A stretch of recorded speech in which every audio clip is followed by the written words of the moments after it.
June 23, 1942. Over the grey skies of South Wales, Royal Air Force spotters at Pembrey Airfield squinted through binoculars and froze. Out of the clouds came a sleek silver shape slicing through the mist. It wasn't one of theirs. It was a German fighter. An enemy plane. Landing. Sirens should have been screaming. Anti-aircraft guns should have been turning skyward. But something about the approach felt off. The fighter glided down gracefully, wheels touching the grass runway with perfect precision. It rolled to a stop. The engine died. Silence fell across the airfield. Then, the canopy slid open. A young man climbed out, removing his leather helmet and scanning the unfamiliar hangars around him. His name was Oberleutnant Armin Faber, of Jagdgeschwader II, one of the Luftwaffe's elite fighter wings.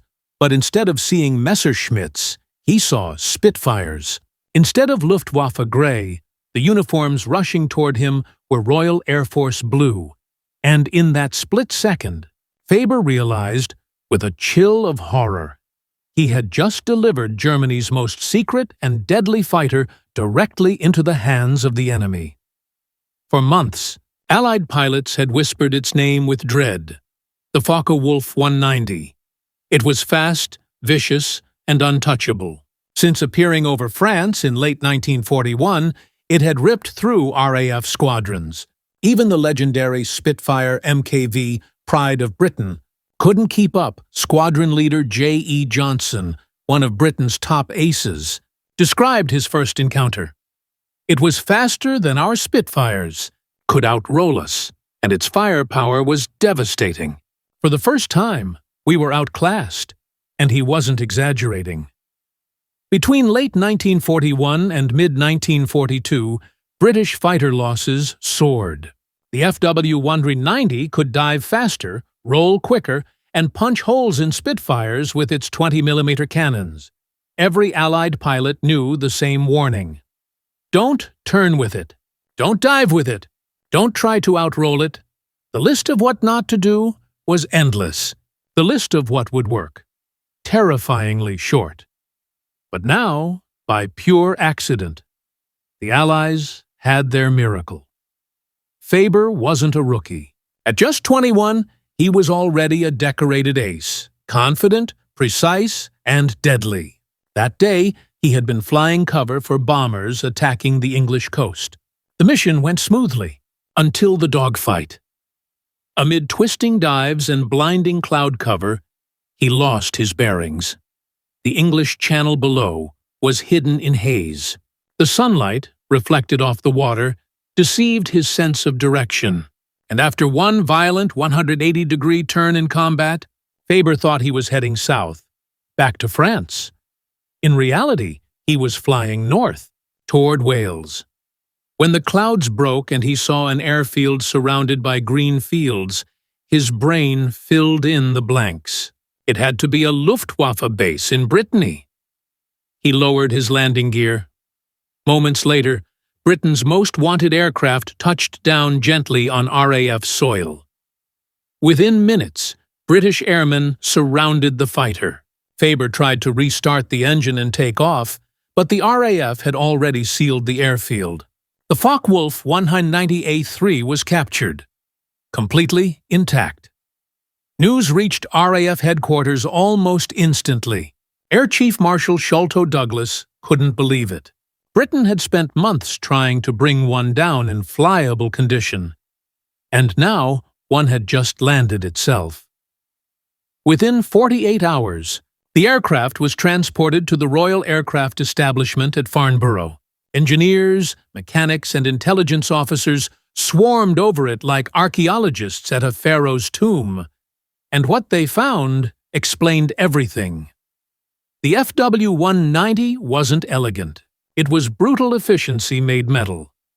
Its BMW 801 radial engine produced nearly 1,700 horsepower, more than any Spitfire then in service. It was built to be tough, rugged, and simple to maintain on the front lines. Test pilot Captain Eric Winkle Brown who would later fly more enemy aircraft than any man alive, remembered the first time he sat in the cockpit. The controls felt alive. You could throw the WWII around the sky with almost no effort. That was its secret. The roll rate, how fast it could bank and change direction, was unmatched. In combat, that meant a German pilot could twist, reverse, and line up a shot faster than any Allied opponent. And when he fired, 4 20mm cannons and 2 machine guns spat out a storm of explosive shells. A single 2-second burst could shred a Spitfire into pieces. It was the perfect predator. But as the British engineers dug deeper, they uncovered something else: weaknesses. Above 20,000 feet, the FW-190's performance began to falter. The radial engine, so powerful at low altitudes, struggled to breathe in thin air. It overheated. It lost power. At those heights, the Merlin engine of the Spitfire actually improved. And while the FW-190 could roll faster, it couldn't turn tighter. In a sustained turning fight, a skilled Spitfire pilot could still win, if he played it smart. Then came another revelation. At speeds above 400 malidormi, the FW-190's controls became incredibly heavy. Pilots needed brute strength just to pull out of a dive. That moment, when the German pilot fought his own controls, was the opening Allied fighters could exploit. This was gold. Tactical, game-changing gold.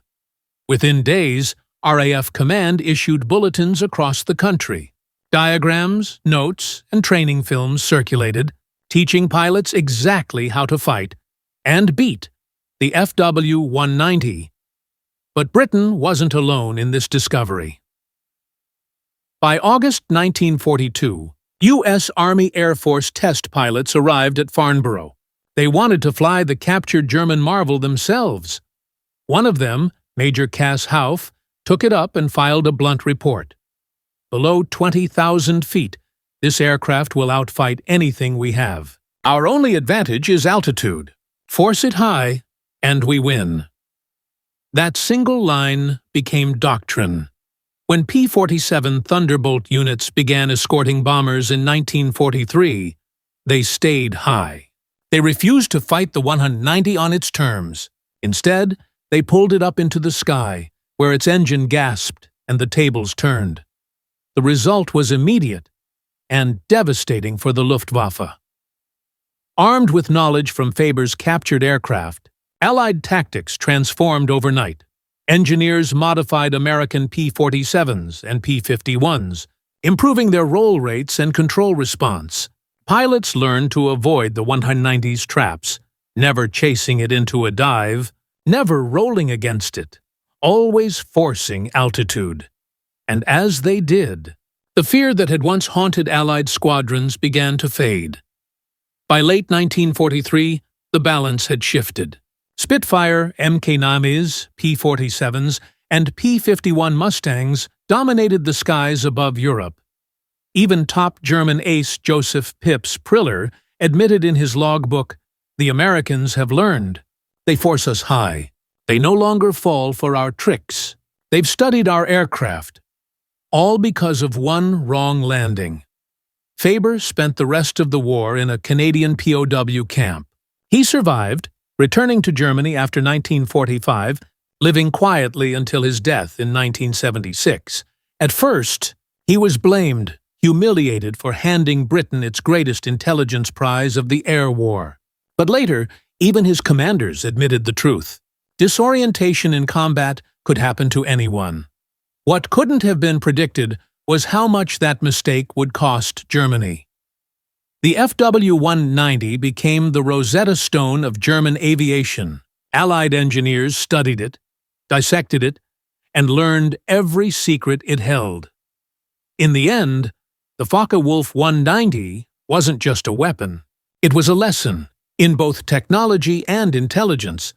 Its low-altitude power came at the price of high-altitude weakness. Its superior roll rate came with heavy controls. Its fearsome firepower made it heavier, slower to climb. Once those trade-offs were understood, The myth of invincibility shattered. Captain Eric Brown summed it up best years later. Faber's mistake gave us the key to the Luftwaffe.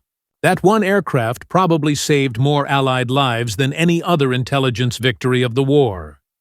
In war, victory doesn't always come from strength.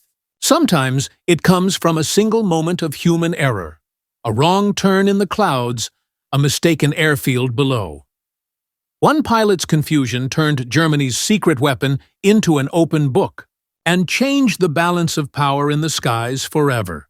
Because in the end, superior technology matters, but superior intelligence wins wars.